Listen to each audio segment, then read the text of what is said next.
I just like the firepower. I'm a little kid at heart. I like working on the gun. I like loading all the munitions we load. When we go TDY anywhere, like to Davis-Monthan or anything like that, we load everything we can get our hands on. And it's entertaining. It's hard work, it keeps me busy, but it's fun. Always a welcome sight to U.S. and Allied forces on the ground. This is the A-10 Thunderbolt II, better known to its legions of fans as the Warthog. While it can be equipped with a wide variety of today's most sophisticated weaponry, the Warthog is, and always will be, known for one rather distinct feature. This is the gun. Officially known as the GAU-8 Avenger, the gun is the primary weapon system upon which the entire airframe of the A-10 was built. It is essentially a flying cannon providing 30 millimeters worth of American air power. So this is obviously the business end of the 30 millimeter.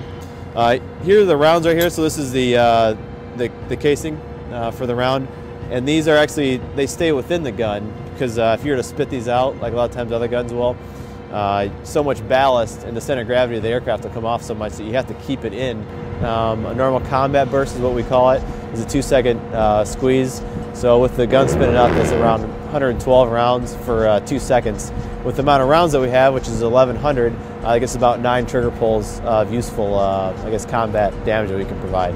The gun is by far the Hogpod's favorite thing to do. The gun is the most flexible weapon we have, most of the time the most effective, but then we also at the same time too can carry a pretty incredible assortment of different weapons between the Maverick missiles, precision guided munitions, rockets, illumination stuff we can use at night, and all different sorts of stuff they're constantly building upon on the Hog. But the gun is still the most I guess, effective, flexible weapon that we have. One of the distinctive abilities of the gun is the significant amount of firepower it can put into a target in very short order. The GAU-8 is a complex piece of heavy metal consisting of 7 rotating barrels, each 7.5 feet long and weighing 70 pounds apiece, with the total gun assembly, including the feed system and loaded ammo drum, weighing over 4,000 pounds.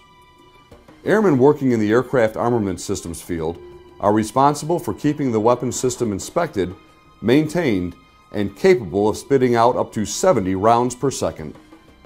The GAU-8 system holds 1,150 rounds. It fires approximately 3,900 rounds a minute. The first second of fire fires approximately 50 rounds a second, and then from there it accelerates up to 70 rounds a second. One of the best aspects of working on this is hearing back from ground troops where they called it in and the weapon system performed as designed. It's great to be a part of that. This is the ammunition loading adapter that we use on the 30 millimeter gun on the A-10 Thunderbolt II. It's commonly referred to as the ALA or the Dragon. The ALA is powered by the aircraft's hydraulic power through a flex drive. It attaches to the aircraft with the load head, and we have a CIU that attaches to the ammo can that's delivered by ammo. We normally load 575 rounds per can, which adds up to 1,150 for the aircraft. And what it does at the same time, we can upload bullets and download bullets, and this times directly to the gun system. One of the training advantages available to A-10s and other aircraft in the Great Lakes region is the proximity of the Grayling Air Gunnery Range in northern Michigan. A-10 pilots from the 107th Fighter Squadron at Selfridge Air National Guard Base are just a 30-minute flight to the range at Grayling, where pilots face realistic and dynamic training scenarios. There, pilots are able to train with Joint Terminal Attack Controllers, placing bombs and bullets right on target. It's an awesome target set that we can go up there and play on. They're constantly changing it around as to what their customers' needs are. It prepares you very well because you can go up there, practice it, kind of training around it, and really when you start to fly over in Afghanistan, start to do the stuff that you're practicing training for up there, you're like, oh yeah, I remember doing this up at Grayling a lot of times. For Warthog pilots, maintainers, and their fellow airmen, ensuring this firepower is available when and where needed is at the core of their duty to their state and nation. The thing I like the most, obviously, is serving the United States military, serving in that capacity, and helping protect the people in America overseas, and being a part of that.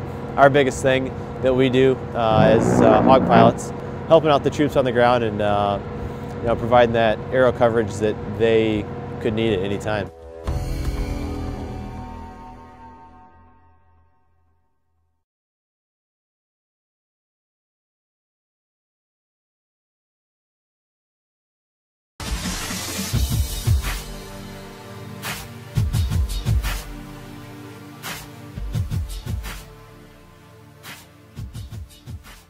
I'm Dr. Thomas McKenna. I'm a program officer at the Office of Naval Research. So there's substantial losses incurred when you have a major fire, when you can't suppress it at an early stage. SAFER is the shipboard autonomous firefighting robot. And this is a program that's been going on for about 5 years, basically to develop a humanoid capable of fire suppression. My name is John Farley. I work at the Naval Research Laboratory, and I'm the director of the Shadwell, which is the Navy's fire test ship. If we have a shipboard fire, we have to be able to quickly get it under control and then regain the ship's ability to maintain its fighting mission.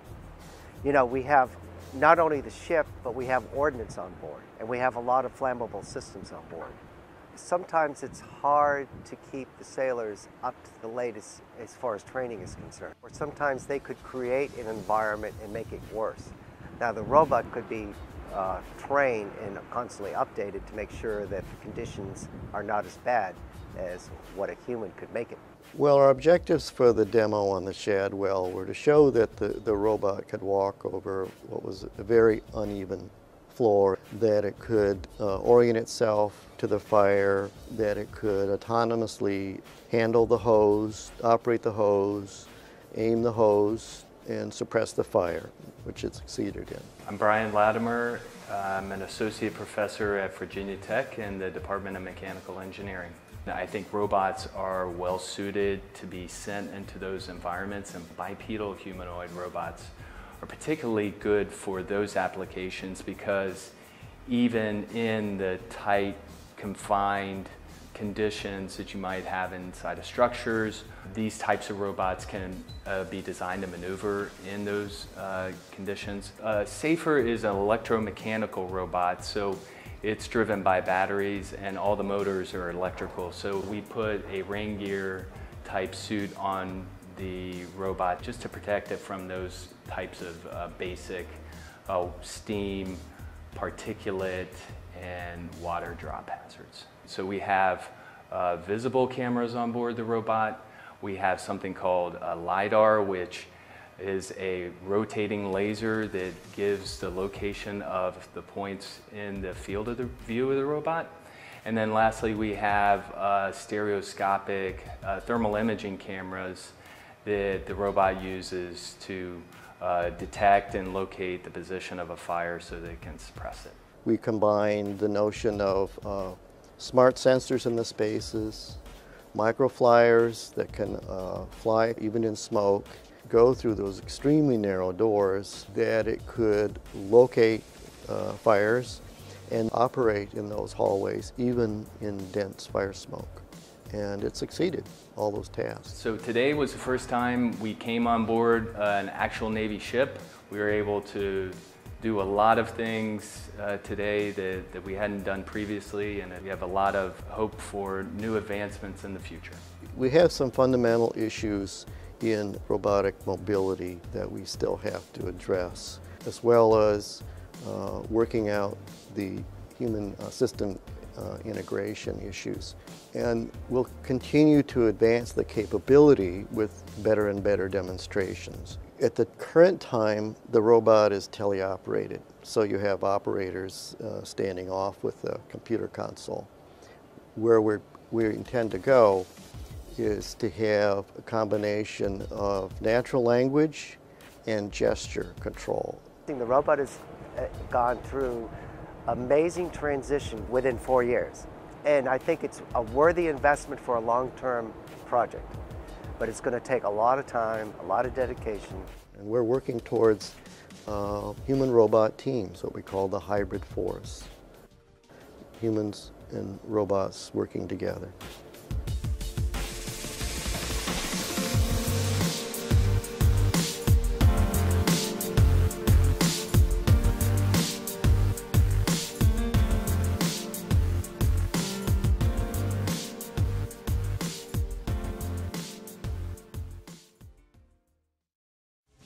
This week on a special edition of Today's Air Force, we'll take an in-depth look at the Boneyard. Without the parts that we reclaim here at the Boneyard, we'd stop flying. We'll meet the dedicated team that brings new life to old aircraft and hear the nostalgic stories of airmen who flew these planes decades ago. We'll have all those stories and much more right now on Today's Air Force.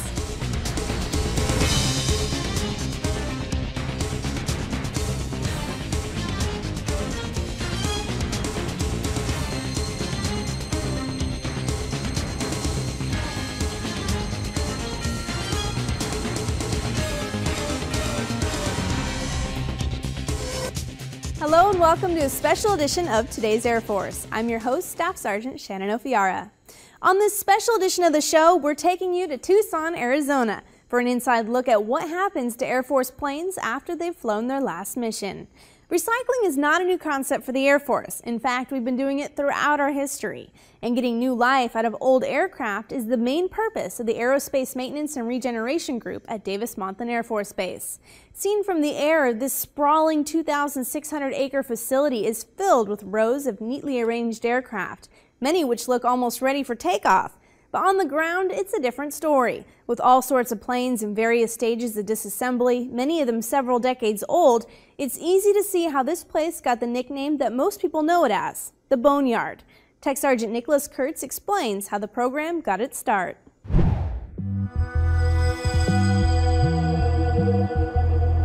There are more than 4,000 aircraft parked here at the Boneyard. Taken together, these planes would make up the second largest air force in the entire world. But most of these planes will never fly again. They're here to serve a different purpose.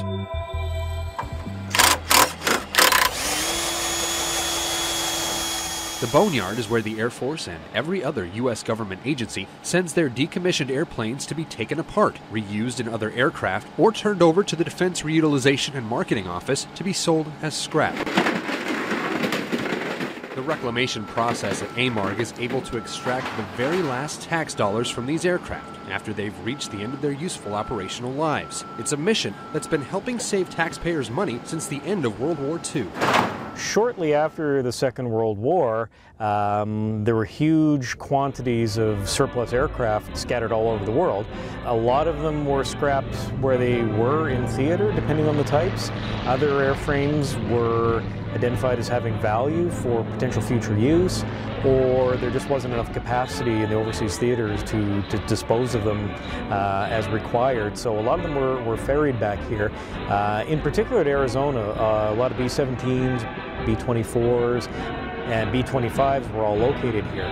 And the 50s was kind of a unique golden age of jet flight and propeller flight. There was an enormous diversity of aircraft being used by the Air Force, some more successfully than others. So a lot of them were rapidly outclassed and made obsolete. So, you know, entire production runs of aircraft were brought here for reclamation, like F-84s, B-36s, whereas others were brought here for storage and regeneration. A lot of B-29s were stored here after World War II, and they were pressed back into service for Korea. So up until the early 60s, AMARC was principally an Air Force facility.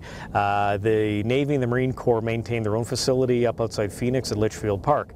But that was closed up, I think, in 1962, and all those assets transferred down here. So since that time, this has been the complete storage facility for government aircraft. So you find NASA aircraft over there, you find Coast Guard aircraft, Border Patrol, Navy, Marine, Reserve units, training units. We have a lot of unique airframes here, a lot of one-of-a-kinds or few-of-a-kinds. Behind us here, there's a B-36 Peacemaker. It's special. It is the last production one ever built by Convair. Came off the assembly line in 1958, flew for 2 years, retired out in Fort Worth. It's one of only 4 existing airframes out of nearly 400 built. One of my personal favorites is the Boeing B-52A Stratofortress. It's the oldest Buff in existence, serial number 3, third one off the production line. It was the principal test airframe and carrier mothership for the X-15 program. So nearly all of the early Gemini, Mercury, and Apollo astronauts all dropped off of our B-52A in the X-15 program. The recently deceased Neil Armstrong was a participant of that program and dropped off our airplane. So it's, to my eyes, it's kind of reeking in history. I really love it. As the Air Force has evolved, so has the Boneyard. During the Cold War, America's determination to outpace the Soviet Union in the space race helped fuel an explosion of technological advancement. Almost as quickly as they were introduced, U.S. military aircraft were regularly phased out as newer aircraft flew faster, higher, and farther. The outmoded airplanes were sent here, and the Boneyard's inventory began to swell. With the Vietnam War came a renewed call for even more advanced bombers and fighters. By the time that war started to wind down in 1973, the Boneyard's fleet had reached an all-time high of more than 6,000 aircraft. Today, some 4,000 aircraft still sit in the Boneyard, in various stages of the reclamation process. But the inventory here, much like in today's Air Force, is destined to change. You know, as our Air Force becomes more and more technologically reliant, fewer and fewer different types of airframes are being produced. I would expect probably in 20 or 25 years, you'd probably see less than 1,000 aircraft over there, and looking out 40 years, there may not be a need for such a large facility. There will always be a need for the facility, but whether or not you're going to find fleets of KC-135s or fields of F-15s, probably not. You know, there's 200 some odd F-22s. You know, the F-35 hasn't even really come into full operational service yet, so I wouldn't expect to see any of them even twinkling at retirement for 35 or 40 years. You know, but there's probably several hundred of them, so it's not going to be the same vast, diverse fleet that you see now. So, you know, it is kind of the end of a golden age, you know. Over the course of its more than 60-year history here in the American Southwest, AMARG has become something of an aviation enthusiast's mecca. Wherever you go in the world, anybody who kind of is interested in aviation or airplanes at all, if you mention Tucson, you know, their eyes light up and go, oh, that's where the Boneyards are, right? Yeah, that's where the Boneyards are. And the Boneyards are here for a very good reason. Turns out the desert climate here in Tucson provides an ideal environment for long-term storage of these aircraft, with very little risk of corrosion or other damage from the elements. The ground we're on here is fairly unique. It's a very high calcium soil, very stable. When it's dry as it is now, it's as hard as concrete and very, very, very robust. And with the dry weather conditions here, low relative humidity year-round, very low rainfall, averaging about 6 to 8 inches a year in the region, there's nothing like tornadoes or hurricanes or that type of thing here to potentially destroy assets. So Tucson was identified as an ideal location for an active reclamation facility. And that year-round sunshine also makes this an ideal location for people to come visit and experience Air Force history in person. Normally, when someone wants to get a good look at some military aircraft, they have to do it through binoculars. But here at the Boneyard, you can get up close and personal with everything from fighters, bombers, tankers, lifters, just about everything the Air Force has flown in the last half-century. Our visitors almost universally enjoy the sense of adventure they feel coming out here in the desert to look at airplanes. We don't rope off our airplanes outside. People are free to get up and stick their head in the wheel well, bump their heads on a propeller, trip over a tie-down cable, run from rattlesnakes. You know, it's the authentic desert experience out here, and it's a big part of our charm and our appeal. One of our sort of taglines is, you know, where you can touch history, and we embrace that. So it's not all just about tearing down old aircraft as newer technology makes them obsolete. Preserving Air Force history has become like a secondary mission at the Boneyard. Along with the Pima Air and Space Museum right across the street, AMARG serves as a sort of monument to the accomplishments and innovations of the past, hoping to inspire America's future pilots, aircraft engineers, and astronauts. You know, our next generation of aerospace innovators, for all you know, could be wandering around here this weekend, getting that whiff of hydraulic fluid. If we can expose and encourage young people to come out and challenge themselves and find a direction through what we do here, however little, I think it's important work.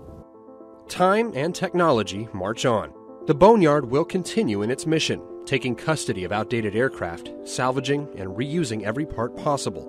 But except for the small handful of aircraft that are preserved for posterity, once a certain model of jet fighter or helicopter or long-range bomber is gone, it's gone forever. A common misconception that a lot of people have with AMARC is that there's still World War II aircraft over there. We more often than you think, we do get emails or phone calls from people doing family history or have heard legend through one of their uncles or cousins that, oh yeah, there's a boneyard out in Arizona that's got all these World War II aircraft out there. So they call wondering if their grandfather's B-24 is still parked across the street there, and we have to generally explain to them, no, I'm afraid not. I mean, it was turned into beer cans probably 60 years ago. So the idea that a lot of people have is that the boneyard is really a boneyard, like a graveyard, where it's a very static kind of place where nothing happens. It's just a big, I don't know, like some hillbilly farm in the middle of Texas with 400 old tractors laying there. It's anything but, as you may have seen. It's a very heavily engaged, dynamic, busy organization that's tasked with supporting, the mission of the United States Air Force and its allies. And that's a huge amount of work. For today's Air Force from Tucson, Arizona, I'm Tech Sergeant Nicholas Kurtz. Every year, the AMARC team reclaims hundreds of millions of dollars worth of parts to support global warfighting operations.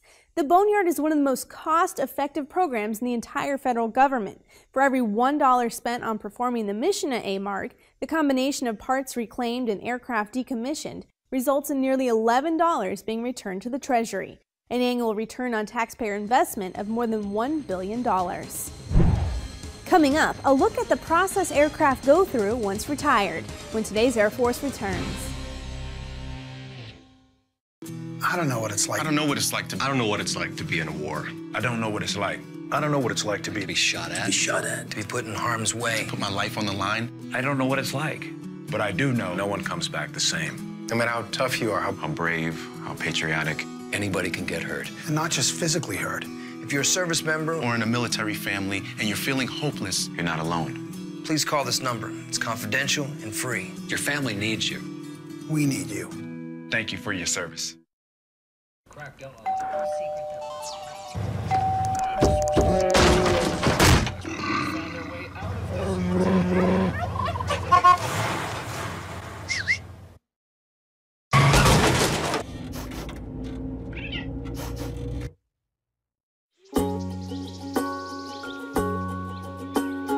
Getting closer to nature can get you closer to your family. Go to discovertheforest.org.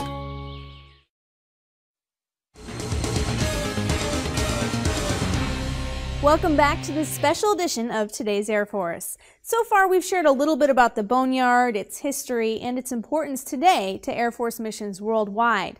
Now we'll take a look at what happens to aircraft once they make that final landing at the Boneyard, and how some get a second chance. Here's the story.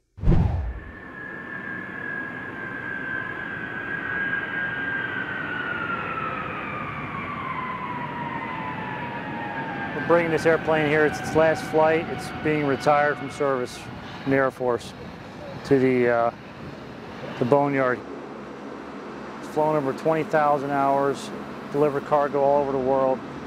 It's a sad day of seeing this airplane being put to rest, but it has had a long life. It's been flying since 1969.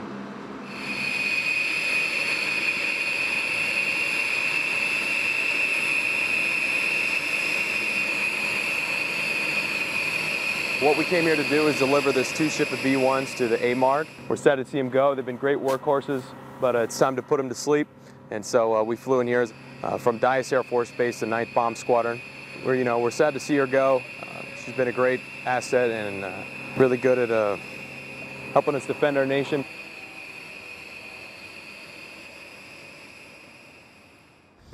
You got it, senor. One of the things that I talk about when I get a chance to talk to the employees of AMARC is I talk about what we do here.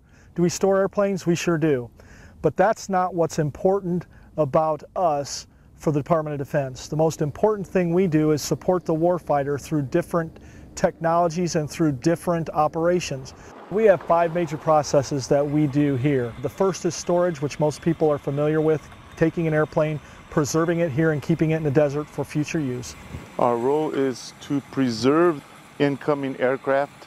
Well, we first started out by taping up all the seams of the engine. That's what we're working on, the B-52 back here behind me. And then after that, we sprayed the first coat of rubberized coating, basically to prevent dust and bird intrusion from getting into the engines and trying to keep them as clean as possible. Most people think we store aircraft just to get rid of them later, but a large number of the aircraft go through what's called regeneration, where we will take them and we will return them to flyable status in order to use them for different programs. For example, we're regenerating F-4s that are used as drones so that our pilots can shoot live missiles at them to identify whether or not they would have been able to hit a target in combat. These aircraft that were produced in 66, 67, 68, 69, you're rebuilding an aircraft that was made almost 40 years ago and has spent the last 20 years sitting in the desert in storage. So it's a tremendous task to take that airplane out of the desert, rebuild it, and then get it back into flying shape. At least 40% of what we use to regenerate this aircraft will come from another F-4 that's sitting out in the desert. Each and every day we reclaim about 50 parts off of the aircraft here and send them to keep the aircraft fleet that they have right now current and flying. We have tons of great parts out here and no sense in letting them go to waste. So 90% of the stuff we pull is just as good as anything as a brand new part. It's just dirty. There's very few parts that I've pulled since I've been out here that were deemed bad. There is a savings of dollars when we reclaim parts from here at the boneyard, but that's not actually the biggest benefit. The biggest benefit is the largest number of parts we reclaim cannot be bought. There we go, and that's our job in a nutshell. And therefore, if without the parts that we reclaim here at the boneyard, we'd stop flying. So it's not as much about money, it's about mission. And the mission would stop if we stop reclaiming parts from here. Yep, that's it. Yeah. For the most part, we just pull parts and send them in all day, you know, one after another. It's a great job.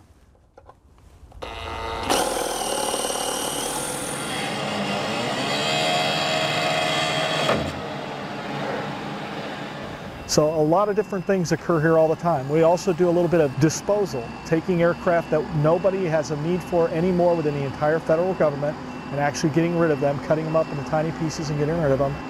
And it takes a total about, for C5, processing and shipping out about a week. We're demilling the fuselage of the C5. Basically what we do is we just tear it down, we shred it up, and then we send it off to refineries to be processed into other materials.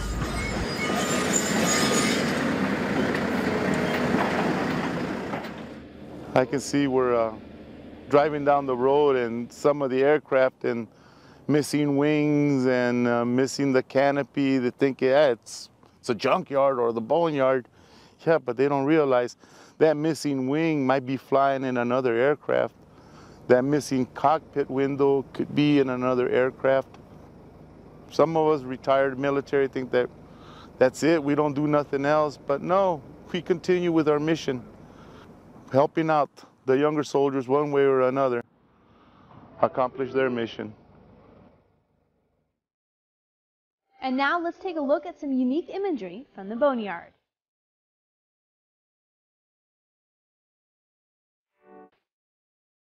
The Boeing YAL Airborne Laser Testbed Weapon System now sits decommissioned at the 309th Aerospace Maintenance and Regeneration Group at Davis-Monthan Air Force Base, Arizona. A C-5 Galaxy aircraft sits motionless while clouds pass overhead as it waits to be taken apart.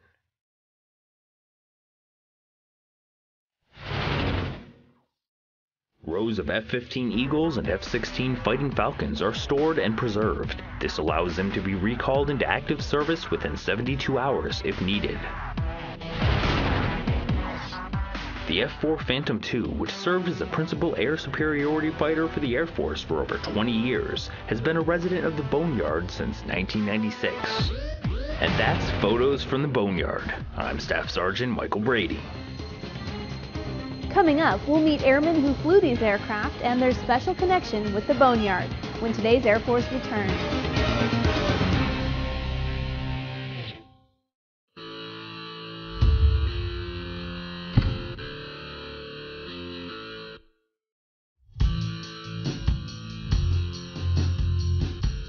The design of the new Airman magazine, it's evolved into something now that's just really amazing to look at and to experience. This new generation that is coming in, they're very plugged into new technology and they're used to getting their news on their phone or on their tablets, and I think it's going to be perfect for those people out there who want that. It comes to life. Your multimedias, your audio, your video, and you can bring these things to people which we couldn't do with a magazine in the past. To me, it's very user-friendly. Having it on your tablet, you can take it wherever you want to go. Perfect for the person who's traveling all over the place, but still wants to stay up to date on what's going on in their service. It's an amazing new addition to the Air Force.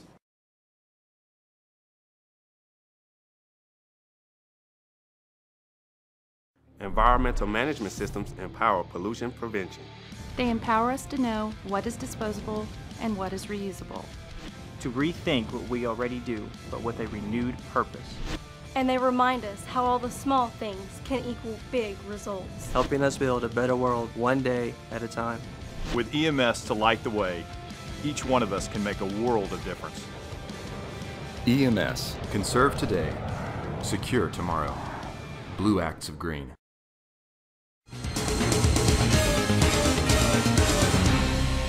Welcome back to today's Air Force. As we've been learning, the Aerospace Maintenance and Regeneration Group has an important mission to not only store and preserve aircraft, but also aircraft regeneration, maintenance, and parts reclamation. But the lifeblood of the Boneyard is the dedicated team charged with accomplishing this mission. So let's head to their office. My name is Larry G.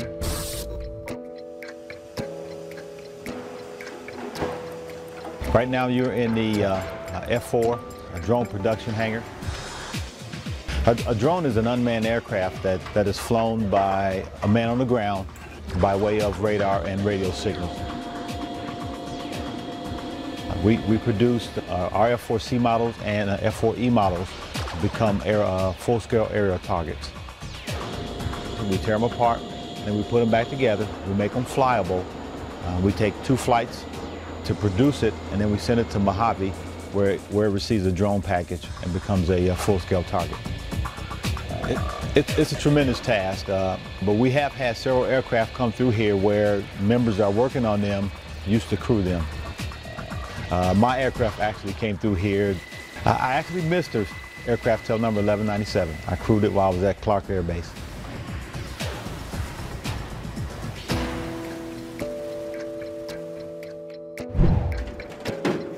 It's about 5,000 planes that are in the process of being decommissioned and taken apart to where you can see behind me to this point to where we get to cut it up. We're demilling the fuselage of a C5. Basically what we do is we just tear it down, shred it up, and then we send it off to refineries to be processed into other materials.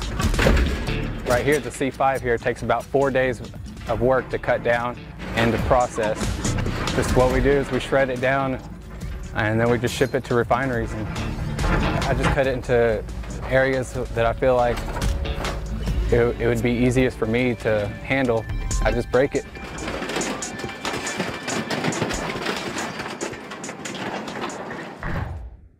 Throughout this special edition of today's Air Force, we